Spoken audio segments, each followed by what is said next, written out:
اس کا مطلب یہ ہے کہ ہم نماز اس لیے ادا کر رہے ہیں کہ معاشرے کے اندر لوگ یہ نہ کہے کہ فلاں شخص جو ہے نماز ادا نہیں کرتا ہے، فلاں شخص جو ہے ایسے ہے تو وہ ایسے ہے۔ بس کلچر جتنا اجازت ہمیں دے رہا ہے اس کو ہم فالو کر رہے ہیں۔ اگر جمعہ کی نماز کے لیے اگر کوئی نہیں آتا ہے تو یہ سمجھتا ہے اگر جمعہ کی نماز کے لیے نہیں جائیں گے تو لوگ کیا کہیں گے، معاشرہ کیا کہے گا، کلچر کیا کہے گا، تو چلو اس سے اچھا ہے کہ چلو نماز ہی ادا کر لیتے ہیں۔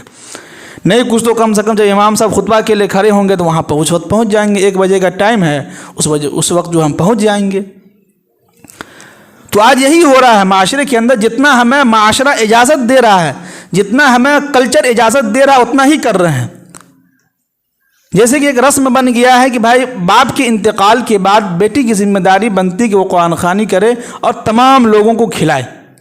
ایک معاشرے کا ایک رواج بن گیا ہے، جبکہ نہ قرآن نہ حدیث سے ثابت ہے اس چیز کا۔ لیکن کیوں؟ اس لیے کہ وہ یہ سمجھتا ہے کہ اگر نہیں کرتے ہیں تو 10 کو لوگ کہے گا دیکھو فلاں کا بیٹا ہے، باپ اتنا کما کے گیا تھا، باپ انتقال ہو گیا، کتنا بے شرم ہے، قرآن خوانی بھی نہیں کرتا، دعوت بھی نہیں کرتا ہے۔ تو بلکہ وہ جو کہہ رہا ہے نا اس کو اپنا کھانے کا من ہے، اس کو کئی دنوں سے جو ہے چکن مرغا جو نہیں ملا ہے ان کو، وہ اپنے کھانے کی بات کر رہے ہیں۔ تو یہ وہی لوگ ہوتے ہیں جو فضول کام کرتے ہیں، فضول باتیں کرتے ہیں۔ کیا ہے؟ کام کچھ بھی نہیں ہے، ویلا بیٹھے ہوئے ہیں، نہ کچھ کام ہے نہیں۔ چلو سوچتا کہ چلو کچھ کام نہیں ہے تو میر حسن چوک پہ بیٹھ کے یا کسی جگہ بیٹھ کے فلاں شخص کی جو ہے برائی کریں، ارے فلاں کے دادی کا انتقال ہوا تھا تو ابھی تک دعوت بھی نہیں کیا ہم لوگوں کو، کھلایا نہیں گاؤں کے لوگوں کو، یہ نہیں کیا تو وہ نہیں کیا، یہ ساری چیزیں کرتے رہتے ہیں۔ تو جس کی وجہ سے ہم لوگ کیا کرتے ہیں اس پہ عمل کر لیتے ہیں، سوچتے ہیں کہ چلو لوگ کہہ رہا ہے تو نہیں، اگر دعوت کریں گے قرآن خوانی نہیں کریں گے تو لوگ 10 طرح کی باتیں کہیں گے، معاشرے میں چلنے کے لائق نہیں رہیں گے، سر اٹھا کے نہیں جی پائیں گے، تو چلو کر دیتے ہیں۔ کہیں سے جو ہے کسی سے قرض لے کے، سیکرٹری صاحب سے قرض لے کے جو ہے کر دیتے ہیں، چلو ہٹاؤ کیا کیا جائے۔ تو یہ آپ اپنے طرف سے کر رہے ہیں، اس پہ کوئی ثواب نہیں ملے گا۔ اگر اسی پیسے کو اگر یہ آپ کی مسجد ہے، اسی مسجد میں اگر لگا دیتے ہیں، اگر آپ ایک سمجھے کہ پنکھا ہی لگا دیتے ہیں، اگر وہ 10 سال پنکھا لٹک رہا ہے اور چل رہا ہے اور جتنے بھی لوگ ہوا لے رہے ہیں، نہ جانے کتنی نیکیاں آپ کے اکاؤنٹ میں جمع ہو رہا ہے، آپ کے ابا کے نام سے جمع ہو رہا ہے، کتنا ثواب ملے گا آپ کو؟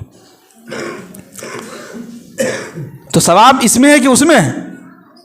یہاں جو کر رہے ہیں تو یہاں آپ لوگوں کو دکھلانے کے لیے کر رہے ہیں۔ معاشرہ جتنی اجازت دے رہا ہے، کلچر جتنا اجازت ہم کو دے رہا ہے، اتنا ہم اس کو فالو کر رہے ہیں، اپنے طرف سے نہیں کر رہے ہیں۔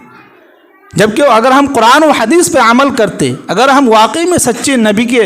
نبی سے محبت کرنے والے ہیں، واقعی اگر ہم اسلام کو فالو کرنے والے ہیں، تو ہمیں تو یہ ہونا چاہیے تھا کہ بھائی معاشرہ تو اتنا ہی، یعنی کہ اسلام تو اتنا ہی اجازت دیتا ہے کہ باپ کے انتقال کے بعد ان کے نام سے آپ خود مسجد میں بیٹھ کے یا روزانہ صبح کے وقت جو ہے آدھا گھنٹہ لے کے آپ خود جو ہے ان کے نام سے قرآن پاک کی تلاوت کیجئے، خود ہاتھ اٹھائیے، دعا کیجئے، یہ زیادہ ان کو فائدہ ہوگا۔ نہ کہ یہ کہ 10 لوگوں کو بلا کے، ہاں اگر کسی کو قرآن نہ آتا ہو وہ الگ بات ہے، وہ اگر 5-6 لوگوں کو بلا کے کروا سکتا ہے قرآن خوانی، وہ الگ ایک مسئلہ ہے۔ لیکن جب آپ کو آتا ہو، آپ صاحب علم ہے، آپ کو قرآن پاک کا جو ہے پڑھنا آتا ہے، اگر نہیں ہے تو کم سے کم اسی پیسے کو آپ کہیں کسی مدرسے میں لگا دیجئے، کسی مسجد میں لگا دیجئے، یہ زیادہ ثواب آپ کو ملے گا۔